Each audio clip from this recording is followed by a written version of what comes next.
What's good, friends? Ebony Chappelle checking in here with something transformative for your podcast listening and viewing pleasure. Thank you for tuning in to another episode of What's Good with Ebony Chappelle. Thank you again for tuning in to the show. If you hear some growling or some purring in the background, it's just Opal. She's sitting right here next to me because she just needs some love and affection. All of my fur parents out there, you understand where I'm coming from. Sometimes our little fur children just get a little clingy, you know. I did say that the next time I record, I was going to put her in a closet, but I decided to, be nice and let her be here with me. So hopefully she doesn't knock anything over or otherwise be disruptive during this process. But again, thank you for tuning in to the show. If you haven't already, remember to like and subscribe, rate and review, and leave comments on the show. I want to give a big shout out to Big Belly Bob for being such a huge supporter of the show.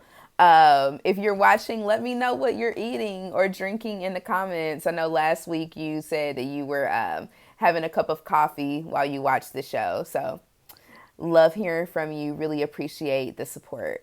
As always, thank you to everybody that has been supporting the show and just giving me a lot of enthusiasm and feedback on what it is that I'm doing.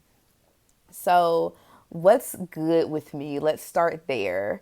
What's good with me is just reflecting on some of the great times that I've had recently. So just about a week ago, Butter Art Fair happened in Indianapolis. So for those of you that don't know, Butter Art Fair is this really, really huge event, one of the first of its kind in Indianapolis that celebrates Black artists and brings money directly to their pockets.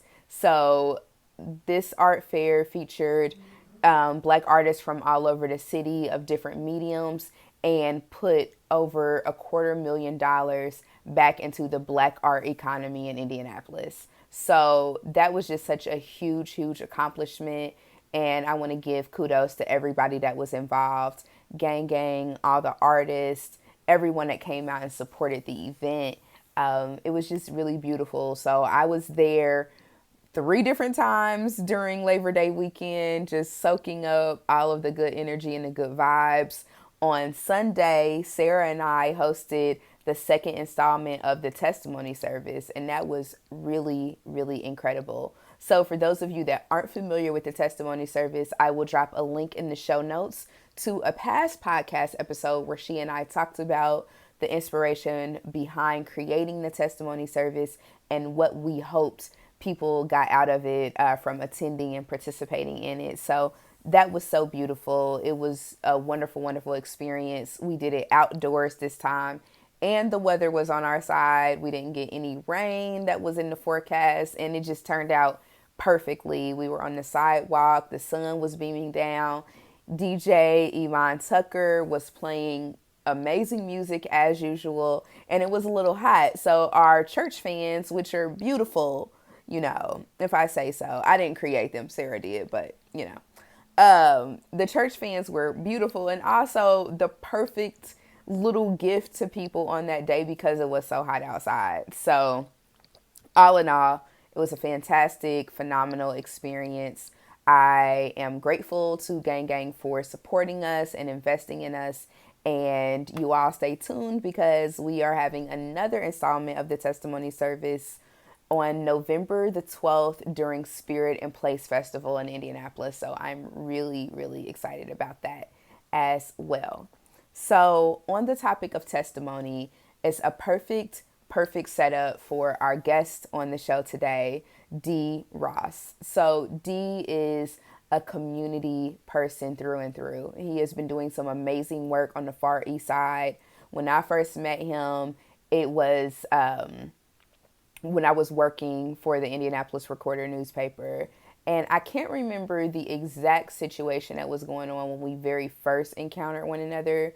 But one of my favorite early memories of getting to know Dee is when he took me to an apartment complex on the Far East Side that was just a really challenging experience because this place honestly was uninhabitable, but people were living there because a lot of them didn't have any other place to go. And it is really disappointing the things that happen in my city around housing. And I learned a lot during that process. But one of the things that stuck out to me was how much people trusted Dee. So because it was him bringing me in, people allowed me into their homes. People shared with me candidly what their stories were and what their experiences were. And they looked to him to be able to be there to support them and bring resources to them and make sure that they had options and that they knew that there was somebody in their corner. So that was one of my earliest memories of getting to know him. And since then, he has just done some amazing, amazing things in the city. He also has an incredible testimony. This is a young man that came from a certain environment and transformed himself and used all the things that he learned, all the things that he experienced for the greater good. He's also someone that has had more than a few brushes with death.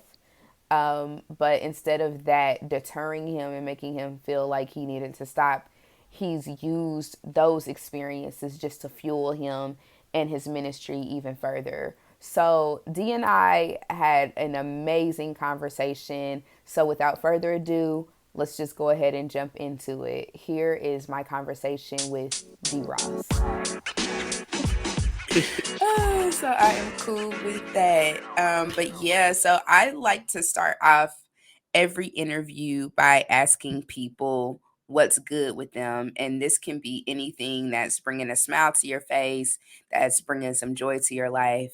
What's good with D Ross right now? Man, coming off a 1 year anniversary, wedding, you know, Congratulations. that 1 year went fast, and so definitely just, I mean, I'm in a happier spirit in my time in my position in life right now. I done had a lot of shortcomings in the last few years, so just to be happy, is, man, something huge in my life because that's something I've been searching for the last few years, and she's a huge part of that happiness. So uh, I'm just glad to still be alive. Glad to still have my parents in my life, and I'm just taking it one day at a time. That's amazing. You know, it's I just finished reading one of the early drafts of your book. What's the Yeah, title of your book for so we can start to let people know that that's coming? yeah. Why not me? That's the journey was the journey was the victory. And so man, I had to get it to you first, and a few others, because y'all the goats, and y'all advice means a lot to me. I cherish it wholeheartedly. I respect you all and what you guys do. I love what you do, what you stand for.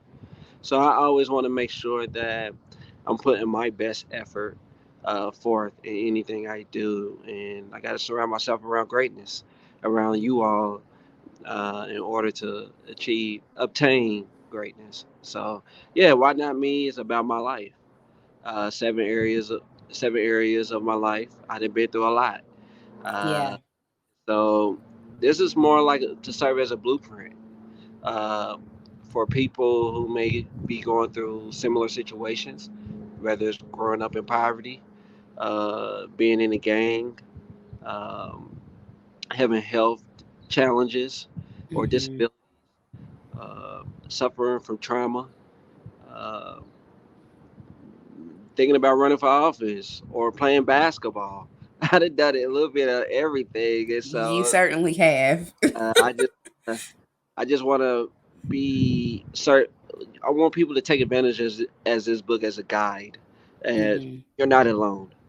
and really honed in on uh, the steps I took to persevere and use that as a example or a blueprint to help you overcome challenges and obstacles throughout life.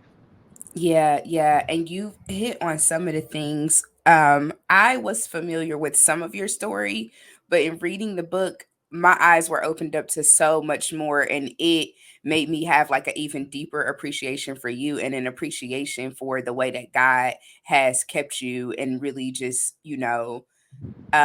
that I mean that's the best way to put it, the way that God has kept you and kept you right there in his arms in the midst of everything. So Yeah, you mentioned about the health scares. You are someone that lives with two chronic lung diseases, been hospitalized over 50 times, yeah, right?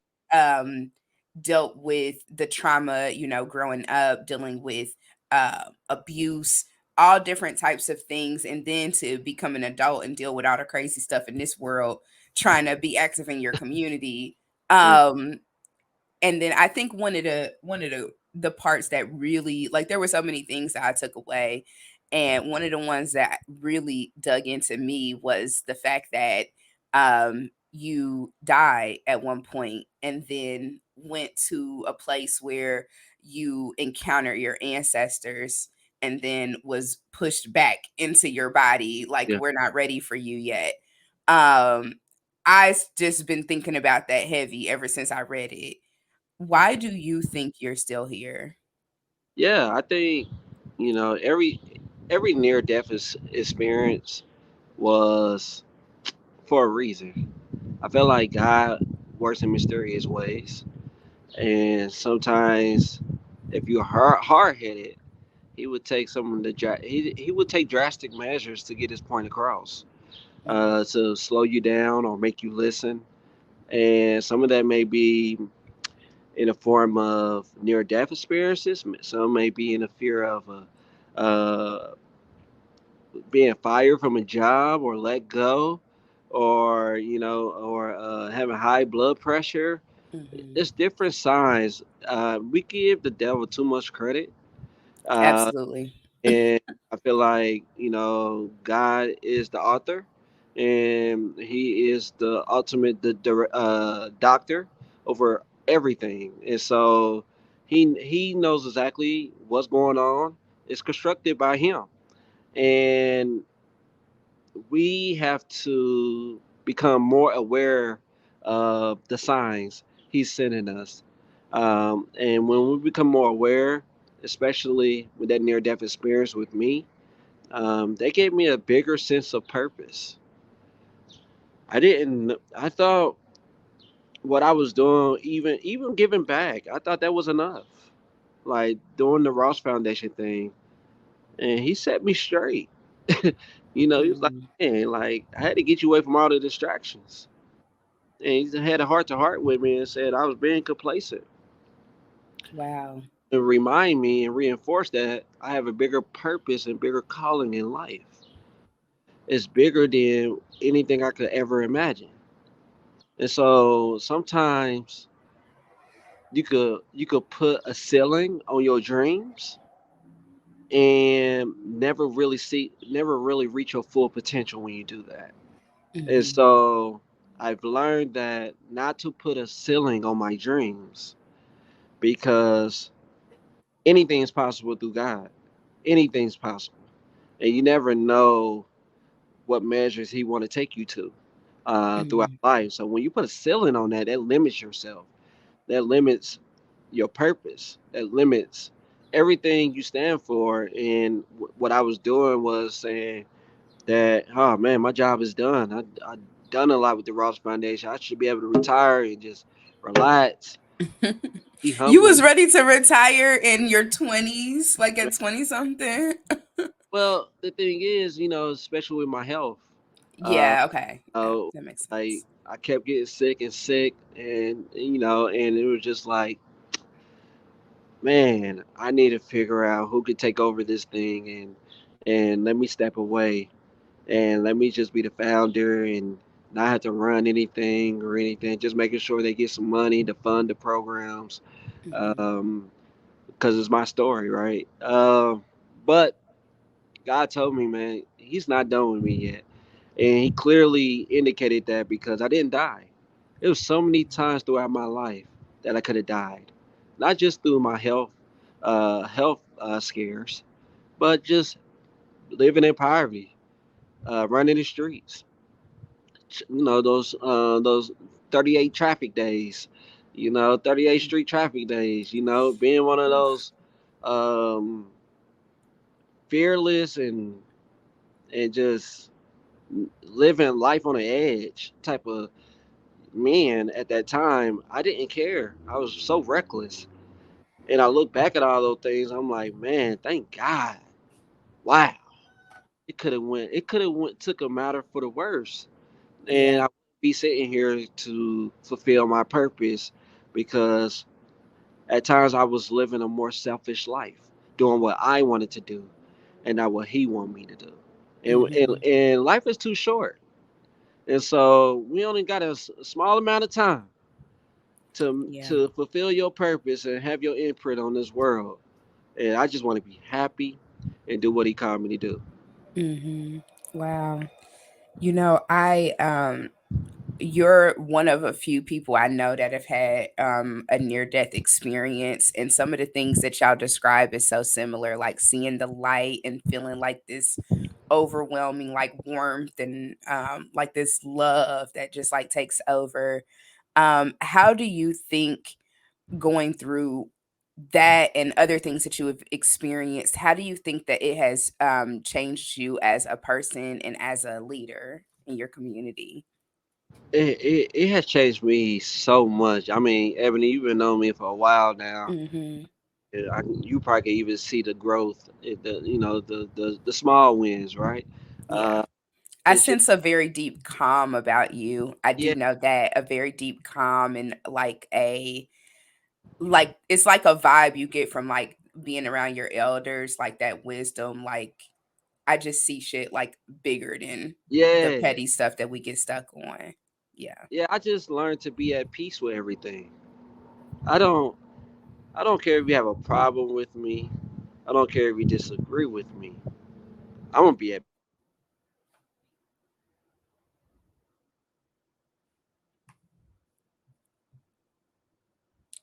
Hold on, we messing up a little bit. Let's see. I had got a phone call. Sorry. Oh, okay, there we go. Uh, But you can go ahead and pick it up at you're at peace with everything yeah, now. yeah. I just learned to be at peace with everything because I learned that I am the author of of my path. The things I entertain, the things I participate in, and if I get anyone the power and ability to get under my skin and destroy my peace, then I'm not the person in control. Mm, Um, and so what I've learned is to instead of being that person who, because I used to have an anger management problem growing wow. up, kid, and sometimes when anybody try to come at me or go at me, I wouldn't back down. But now when someone's criticizing me or coming at me, I respond back with love. Like Mm, I respond back with understanding. Like okay, I mean maybe some, but even though I may not agree with you, but it may be some um, validity to what you're stating. I mean, it's a reason why you feel that way. So I want to understand from your perspective, what are you seeing in this community, or what are you saying needs to be done? Because at the end of the day, like I remember I made a post a while ago. I said, "Man, it's more than one way to solve the problem in yeah. our communities. It's more than it's multiple ways. Like two plus two equals four, but it's three plus one equals four. There's multiple Yeah. ways to get to the solution, and so I have to be more conscious of that. That I'm not the only person. I'm not always right, or I may not have the best Mm, strategies, or I may not have the best responses to things. You know, and so I have to listen. That's what being a great leader is listening to the people that you're serving, listening to your comrades and colleagues, getting feedback, whether it's feedback you don't like or do like, whatever it is, I take it with a grain of salt and I internalize it. Then I take it to heart because I want to be better. I want to be the best version of me. I don't want to have any oppositions or enemies. I just want to do what I'm called to do, and I want to set that model, that foundation for the next generation, or for anyone that's looking up to me or looking at everything I'm doing. I want them to see how I handle things, how I address things with love, and not anger and not frustration. Yes, I get frustrated. I'm human, but Mm-hmm. it's about your response. Your response is everything. And so I learned how to deal with my emotions more. And the biggest thing that has changed about me is I'm aware of my mental health conditions. I'm aware of myself, why I behave this way, or why I thought this way, or why, you know, what was deeply hidden inside of me that I overlooked all my life. Mm. And now I'm of age, and so now I'm fully aware. Like my father, he'd have been through a lot of things in life, and so I could point the blame on a lot of things that he may not have done right, or I could come from an understanding lens, like, dang, he never had that model in front of him. He never really dealt with his own trauma. And so now I see things through those lenses of love and understanding. Like, man, it's a Mm. reason why some people are grumpy, or some people are stuck in their ways, or some people are just hurt and pain, or feeling so much pain, or desensitized to pain. Like, it's a reason, and that's what I'm all about, is getting to the root causes and Mm-hmm. not judging and just loving on them. Yeah. It's such a beautiful thing to hear you say that. Especially as a young black man, because I feel like oftentimes black men don't get the space and opportunity to be able to grow in that way.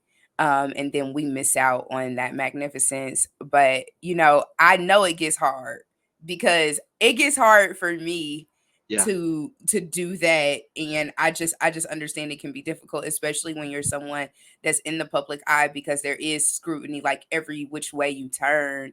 Um like, how do you how do you get through on those days where it's really, really hard? Like, they really tried it. Man, I got my own things I do for self Okay. care. I, Yeah. I I travel. You see me Mhm. travel in a heartbeat. Uh, I, Yes, yes. You and Claudia stay gone yeah, somewhere. I love like it. even before, if you notice, I was traveling like once a month. That was part of my self care. Uh, Mhm. I'd rather spend $500 um, going out of town than $500 going to the Eagles Nest. You know, Yeah. Yeah. uh, The trip is much better, honestly. yeah. Or sometimes I get away and I go to a nature park. Uh, Okay. it's a nature park that I always go to that I'm a member of. Is in Brown County, Indiana. Mhm. Their nature park, Brown County Park. So beautiful, so scenic. And sometimes I just go there and just chill by the water, uh, Mhm. and just be and learn how to be one within myself, one within nature, one within peace, one within love. Like I try to embody that, I try to embed that into my heart and soul. So Mhm. man, so I could just be at peace with everything and give everything, all my problems or issues to God. And Yeah. the one thing I keep reminding myself is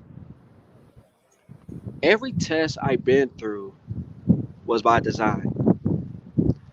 Every test God put on me, I was he didn't he gave it to me because he knew I could persevere through those tests.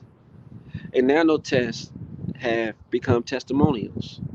And Mhm. now it defeats the purpose to go through all these tests and not show. I mean, you never know who's going through what in this world, and when hearing one story of mine could inspire them. Especially like kids. Like I grew up in the Raleigh hospital system, and Mm-hmm. we didn't have, we didn't have all the best experiences as far as support. We didn't have nobody coming in talking to us to cheer us up, who could relate to what we was going through. Like I was in there from a for all childhood age, and so I look at everything I didn't have and try to be that bridge of what I wish I could have had. Mm. Yeah. It's so funny how God works, honestly, because it's such a blessing to get older and to be in a position to be that for yourself and to also be that for other people. And it's crazy because I know sometimes I think back like, damn, like certain stuff will happen. It'll be something so random, but it'll happen. I'm like, man, like my younger self, this is what I always wanted. Like, and I never knew that it was really possible. I believed it on some level because you have to, honestly, to survive. Like you got to believe in something. Yes. But then to actually have it happen, it's like a really big full circle moment. Yeah, yeah. You just look at my timeline and everything. Just if you just go back to just recently as last year, man, we got to go all the way back to 2016, 2014. Just Mm-hmm. that alone, like losing my brother last year, Yeah. um, and then I got married, and then we had a house fire, lost Mm-hmm. both, all my Ross Foundation things was burnt up, and we lost our dog. And then a couple months ago, I was on life support again, fighting for my life. You know, Mm-hmm. and so it's just I had to figure out uh, coping mechanisms, healthy coping mechanisms, or it easily could have took me left.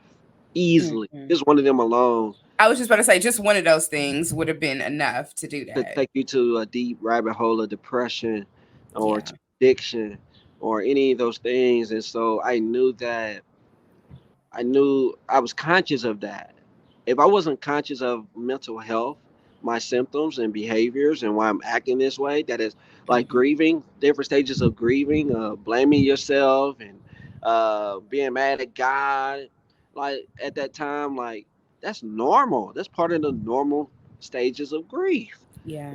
Hey, like, and so me being aware of self and aware of my actions helped me know that it was just a season. Helped me know that it was just a season I was going through, and I'm gonna overcome it and come out on top. Yeah, yeah, for sure. What was your first introduction to these, mental health and wellness techniques? Man, whew, man, that's a good question. Well, the the biggest was I was influenced. I was always aware of therapy and Hmm. health, but it wasn't normal in my family, in my house. Yeah. No one went to therapy. No one pushed me to go to therapy. There was always stigmas around therapy within our community. Hmm. Uh, Yeah. just being frank. But really, I was inspired by my wife. Uh, Mm. she started going to therapy before me. And once she started going to therapy, I started seeing the impact it had on her. And so I think I juggled around with therapists at first Just because trying to I find the right fit. the right fit. I didn't feel comfortable having a white lady talk to me or a white man talk to me about black issues, black Hmm. trauma, and usually those, we have a shortage in black psychologists and therapists in America. Hmm. Only 2% in Wow. America is black African American that make up the psychologists and therapists and psychiatrists. And so I was intentional. about seeking out finding someone, and a friend of mine's recommended this guy. Um, his name is Nathaniel McGuire. Uh, Okay. I've and heard of him before. yeah, and so he's a black man, a black husband, and he's a black man of faith, right? And so and he's a black leader, and so that kind of um, all those combinations really kind of honed in on me because that was like, okay, I could listen to him because me, Mhm. time going in, I'm a little hard headed. Like, I ain't gonna just Mhm. listen to anybody.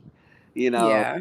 I don't know you, I don't respect you. Like, I gotta, but him having those qualifications and then just really embracing me and not looking at me like a patient, but more like a little brother, a Mm.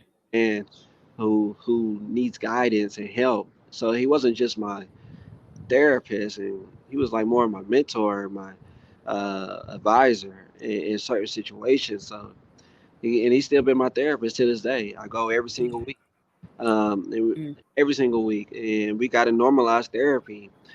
And I tell people I don't care how much therapy costs, whether they're taking health insurance or not.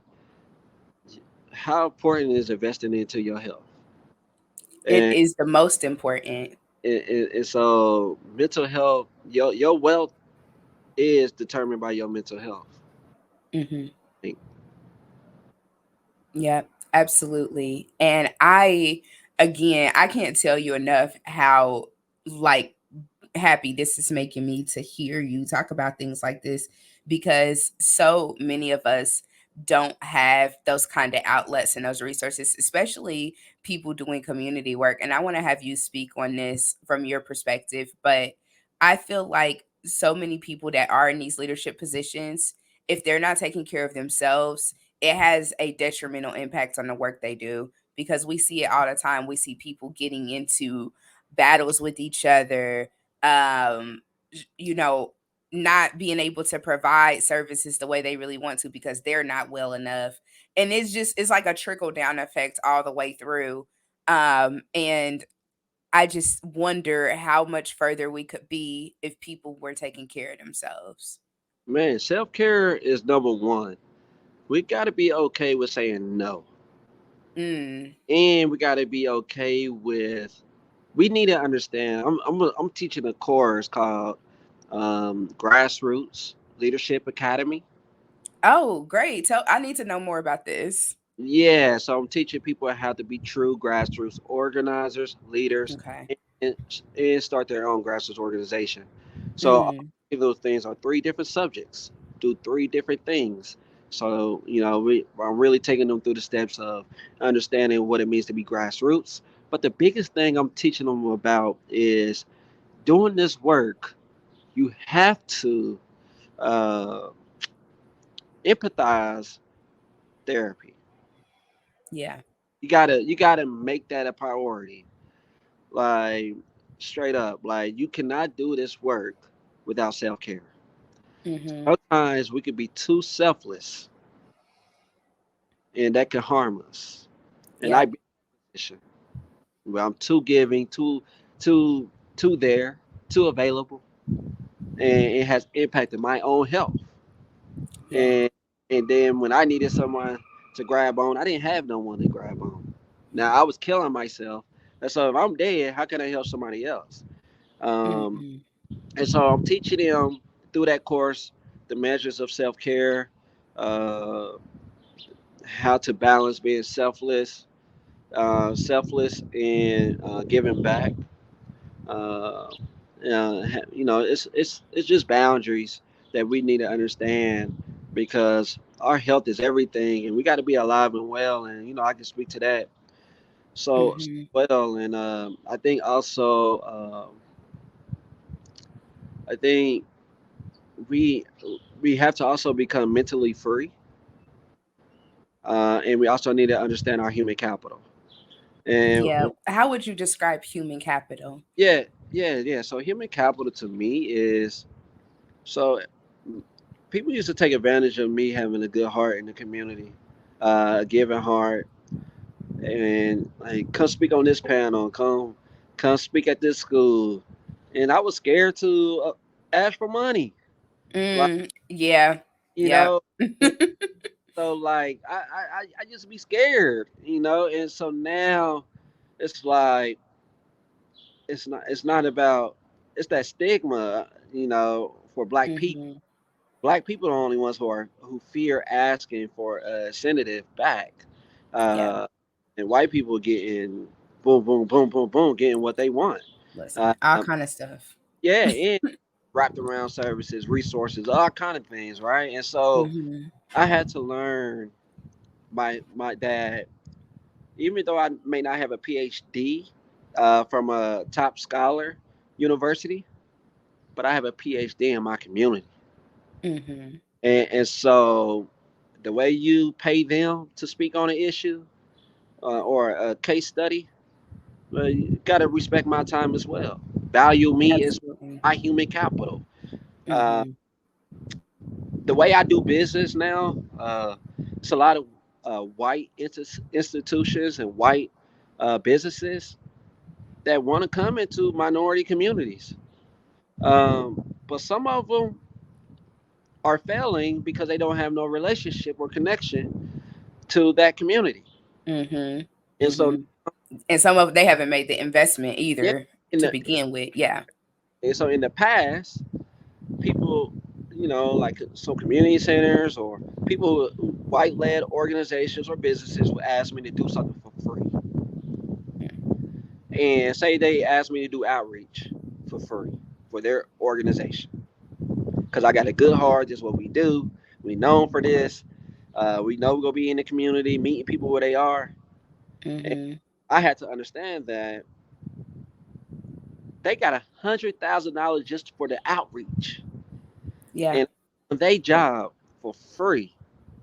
And we're struggling and juggling and huffing and puffing, and we getting and yeah, thank you, because they are masking with you helping the community get these resources and these services, Mm. but that's not equity.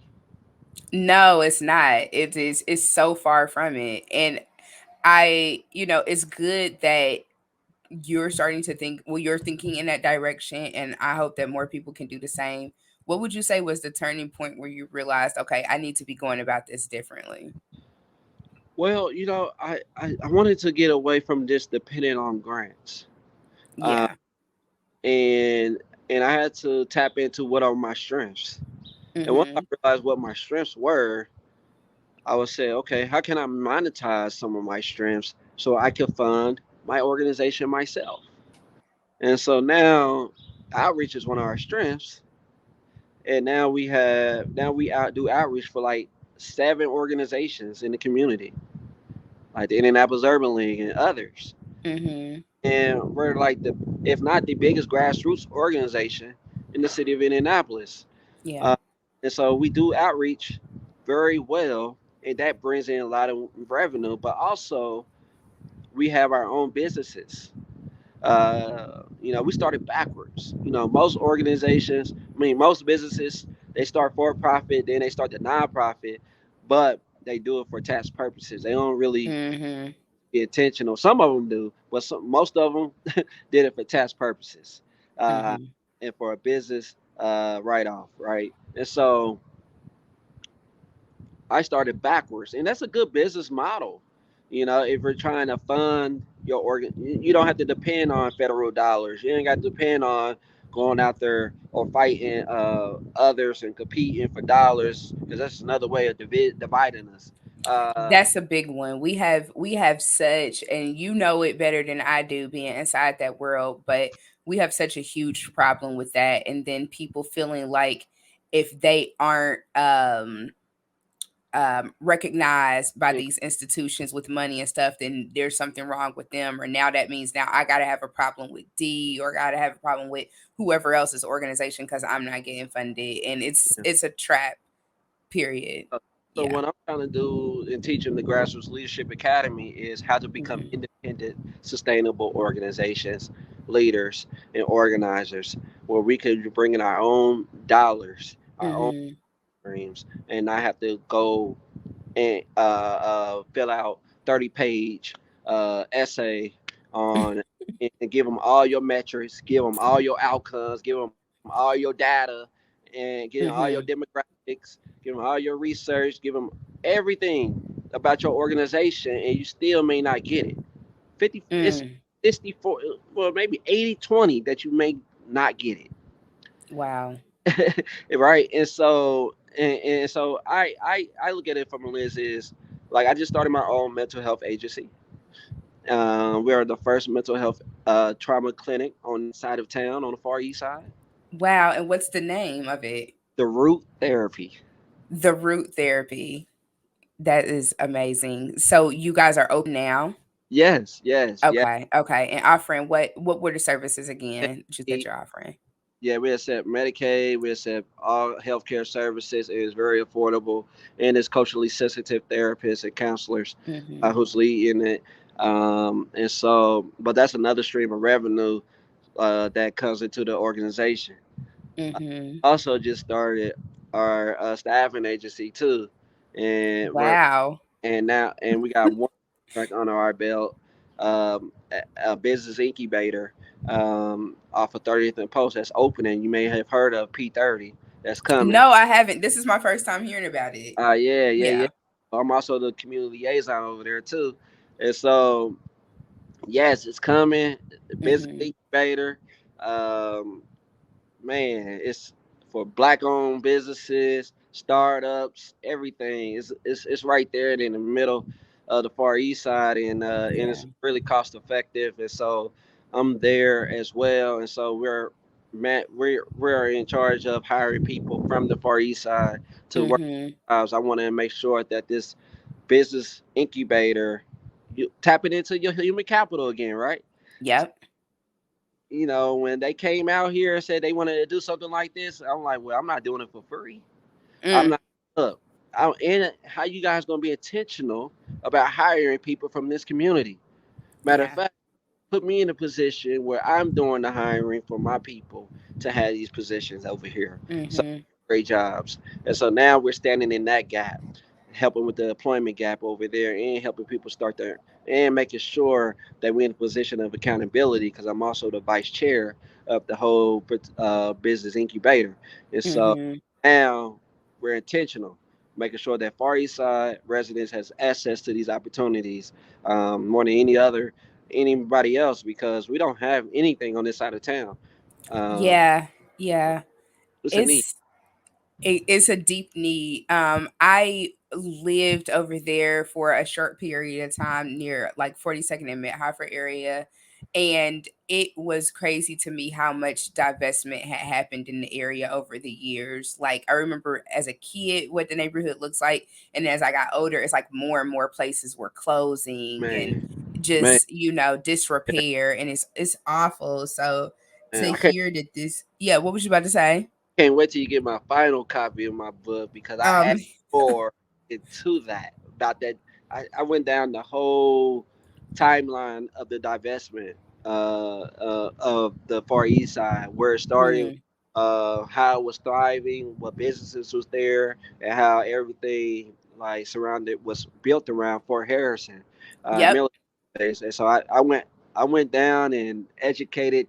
I included that Mhm. component just to tie everything in so they could know how we got here on top of not just the war on drugs. Yep. It was it, a lot of people blame one system. And it's so many different moving parts, moving systems that could Mhm. be parallel to itself. And the redlining, all these different systems could be hitting us at one time, and we got to Yep. understand. Yeah. And it's the type of thing that is going to take like generations to recover from because that type of stuff just hits on so many different levels. And I had to laugh to myself a little bit when you mentioned the staffing agency because I'm like, okay, this young man went from working at a staffing agency part time to now running a staffing agency. So Yeah, that's another one of those full circle moments for you. man. And the thing is, the thing I love about mine is, most staffing agencies like to take a lot of money off the overhead. They Uh, sure do. company, Mm-hmm. no, we want to reverse that. We want to get Mm.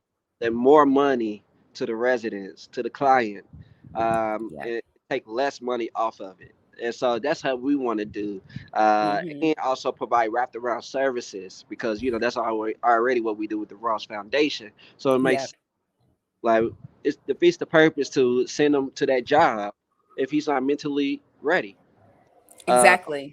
or If they she can't even get to the job. or she can't Yeah. get a job, or she don't have food on the table. She worrying about food and Mm-hmm. gotta eat. Like she can't wait 2 weeks until she get her first paycheck. Mm-mm. What's the plan for that? Like, are y'all sending them in therapy? Are they making livable wages? Yeah. These temp agencies are robbing the game, and we want to infiltrate that. And we don't really have a black led uh, staffing agency that's empowering our black community in those regards in this city. Mhm.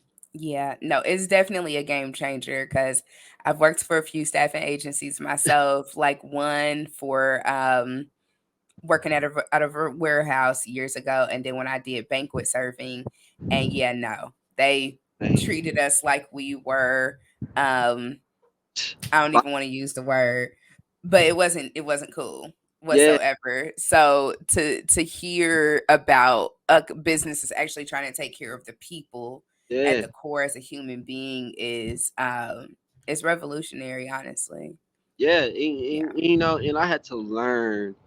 You know how I used to be. I used to bark a little loud back in the days. Mhm. I was playing, but I was playing checkers. And over the time, as I've grown, I learned to play chess and not checkers. I don't announce all my moves anymore until it's completed. Until it Mhm. can't stop it. It's already in process. Yeah. It's already in motion.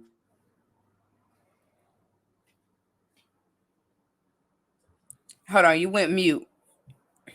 I'm not sure what happened. You muted. Mhm. All right, can you hear me? Okay, there you go. You back now. I don't know if I can Yep. hear you. Let me see.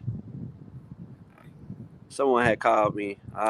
Okay. What about now? Can you hear me again? I don't know. I can't hear you. I can't hear you talking. Okay. Uh, Let me see.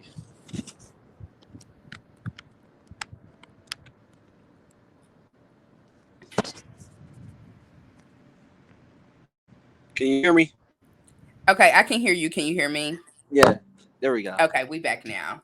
All We right. back now. But yeah, you were saying that now you're not announcing your moves until they're all the way done. Yeah. And I think I'm teaching that in the grassroots leadership course too.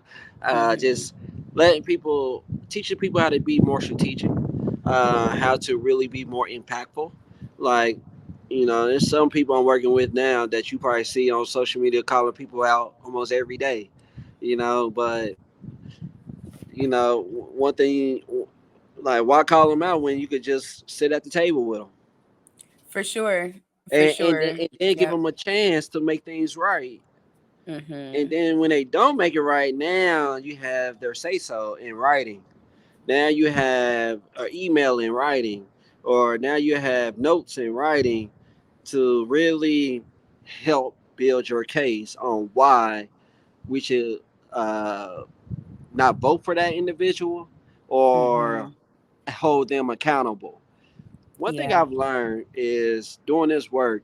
If you're in the position of leadership, I don't care what type of leader you are, a stakeholder or a community leader. If you're in a position of leadership, then you should not be against accountability. Mm. I want people to hold me accountable. Mhm. I don't care if I'm giving back and doing everything. If I'm saying I'm going to do something, hold me accountable. Yeah. Like, no Why do you one feel should so be. strongly about that? Yeah, yeah. Because no one's above accountability. If you think you're too good or know it all to be held accountable, then this is not your job. This is not the work. This is the wrong field for you. If you're against accountability, then you shouldn't be a leader in our community, because that's how we have uncomfortable conversations, and that's how we impact change. That's how we grow to change and the change we want to see in our community. Mhm. It took a Mhm. while for me to get to who I am today. I needed that accountability. I needed that constructive criticism. I needed to bump my head to learn. But I accepted it. I embraced it. I didn't push it away. And so Mhm. now it has helped me have a more greater mindset, because at the end of the day, we have to remove ourselves. Yeah. What we do isn't to satisfy ourselves, it is to serve our community, to transform our community. It's bigger than us. We're just a vessel being used to deliver a message, to perform a purpose. Like, we got to take self out of the equation, and that's the problem. A lot of people, my way is better, or I got this strategy, Mhm. or I got this tactic, or I'm against what she's Yeah. talking about or he's talking about. But it Yeah. goes Do back you feel to like us. some people even like they hold on so tightly because this is like their identity? Yeah, yeah, and also another issue is we have is older leaders are still not passing the baton. Oh shit, listen. Some of those situations I've just given up. I'm just like I'm gonna just let the Lord handle it cuz I ain't even got the time. But you're right Man, though. I if it wasn't your show, I say so people, but hey, no, Listen, listen though, they know who they are they because know I who feel they like are. deep down they understand that it's not right because they know how it felt when someone did it to them, you But the know? thing is, it should be so critical right now because of COVID, It should because of be. Yeah. the number of deaths that's happening left Mhm. and right. We're losing older leaders every single week, Yep. and for them to die with that knowledge or those resources or those connections or that influence is a disservice to our community. It is. It is. My father taught me years ago, because sometimes he talks in parables. I And love your father. Don't do that. I'm just listen, he think he Confucius. I tell him that. I'm like, my daddy think he Confucius these days. But he said to me years ago, he said, um, war is for young men and the elders are for counsel. And Mm, ever since then it has like that's one of the many lessons that he taught me that I really think about, and I try to encourage people to remember that. I'm just like, okay, the elders, you don't have to like move them out of the way, like not at all. It's like they have the knowledge and they're supposed to be pouring into the young people so that they can be the foot soldiers and carry that knowledge further and put new energy behind it. But we, like a lot of times in the community, like get the game messed up because people, like you said, like they're holding on to that identity. They don't want to move out of the limelight and they feel like, okay, I'm not going to be, remember, I'm not going to get what I'm supposed to get out of this if I don't hold on to it forever and like die in the pulpit, basically. man, and the thing is just we need to invest into our young people, uh, Yes.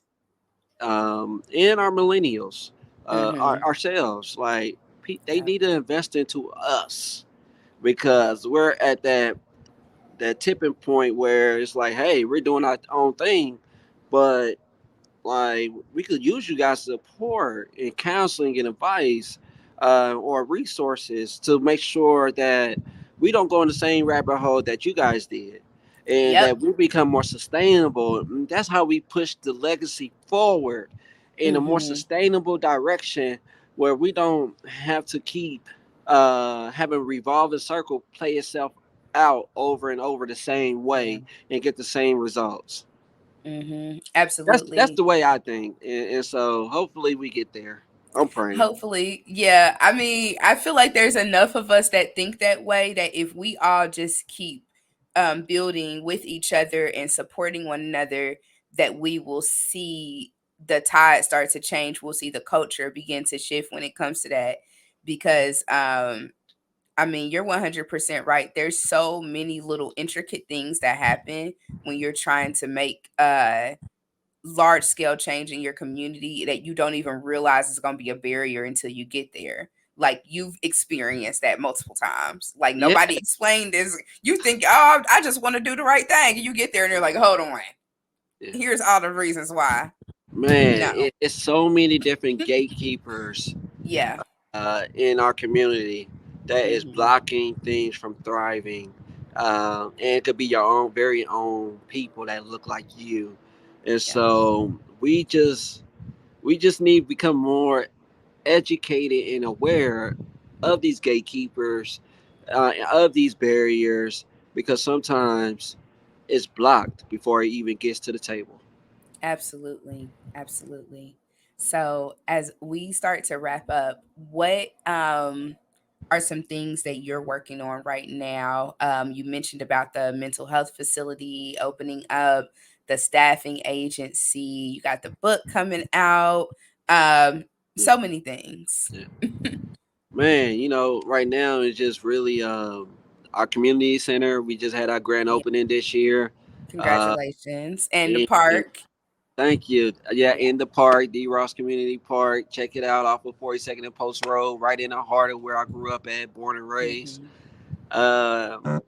Our the Ross Foundation mission is now has I have updated our mission statement to end poverty. Wow. That's our goal. And our vision is to bridge the gap between resources, services, and wellness programs coming into areas directly impacted the most.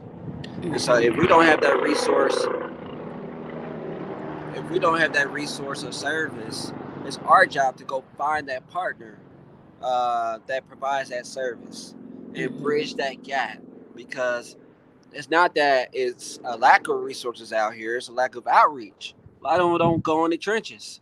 A lot of them don't No. come, and so Like they can call me 9 to 5 and send an email and maybe I'll help. yeah. And the thing is, my thing is, every community deserves to have the basic needs. Hmm.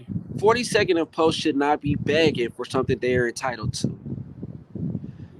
They shouldn't have to worry about not having a grocery store or transportation or livable wages or health care or mental health resources or quality education or a library.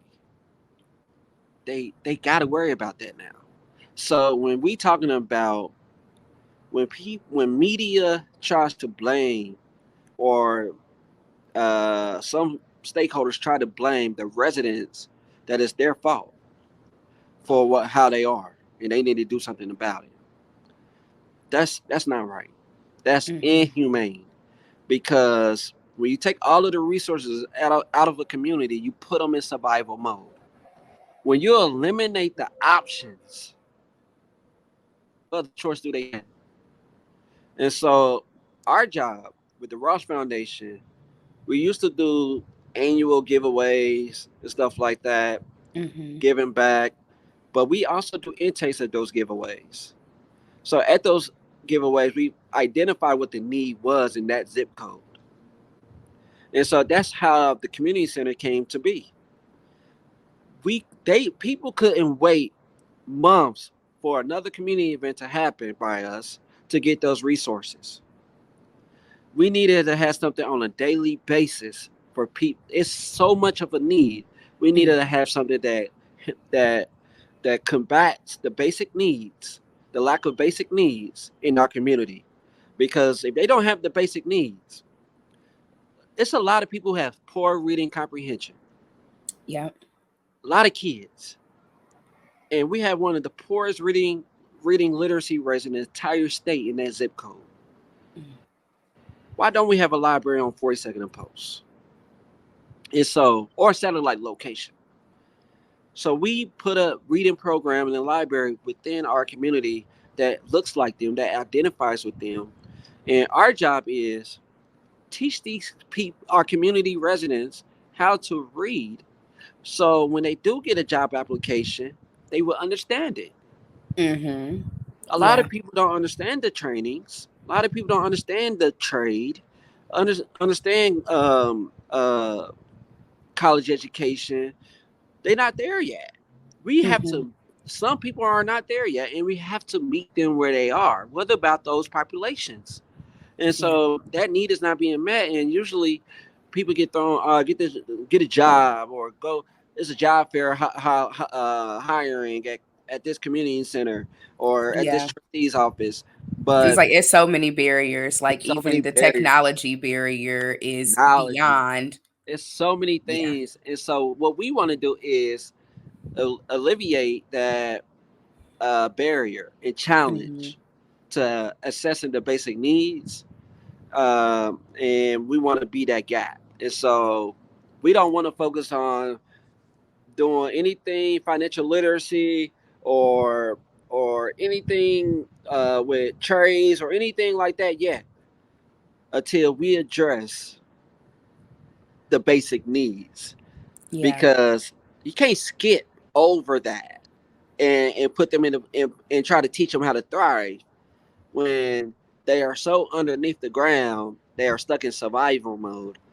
And we have to get them back to the surface level where it's an Hmm. even playing field, where they don't have to worry about food on their table and they can focus on thriving. Yeah.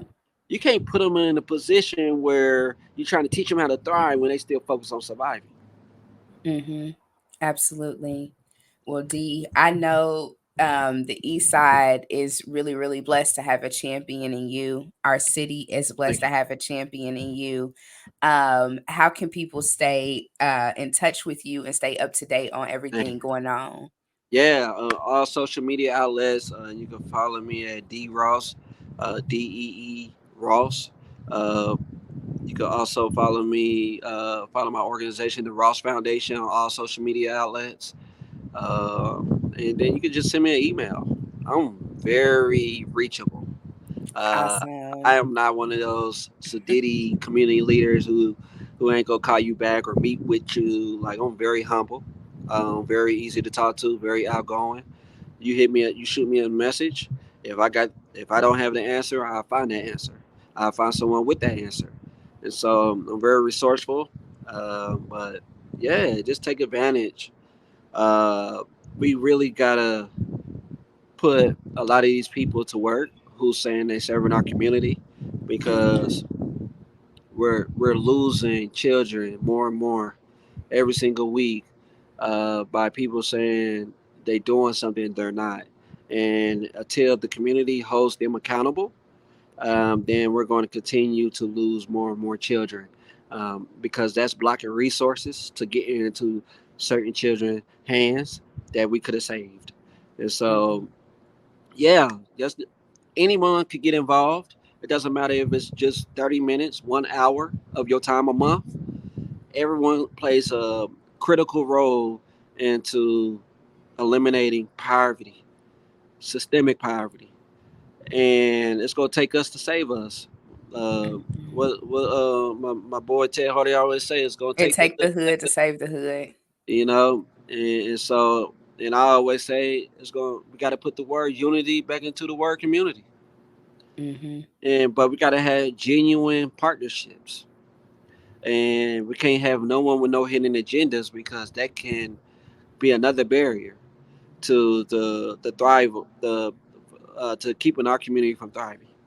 Yeah, absolutely. Well, Dee, thank you so much for a wonderful conversation and just all the amazing work that you're doing in the community and with yourself. Like, that is such a powerful thing. And I hope that people listen to this are inspired to do the same for themselves so that they can really show up and be the best them they can possibly be.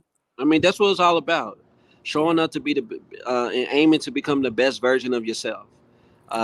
You owe it to yourself to give your best effort, to give your best version. We live one time on this planet, so Mhm. live the rest of your life giving your all, your best version. Absolutely. That what a great way to wrap it up. Thank you again, Dee. All right, Ebony. Thank All you. right. Thank you for the Thank show. you. Of course. I'll talk to you soon. Take care. Bye. All right, friends, thank you so much for tuning in to another episode of What's Good with Ebony Chappelle. I want to give another huge, huge shout out to Dee Ross. Thank you so much for your time. Thank you for your dedication to the community. And thank you for being an inspiration to us all. As always, have a great time, y'all, and a positive life. Peace.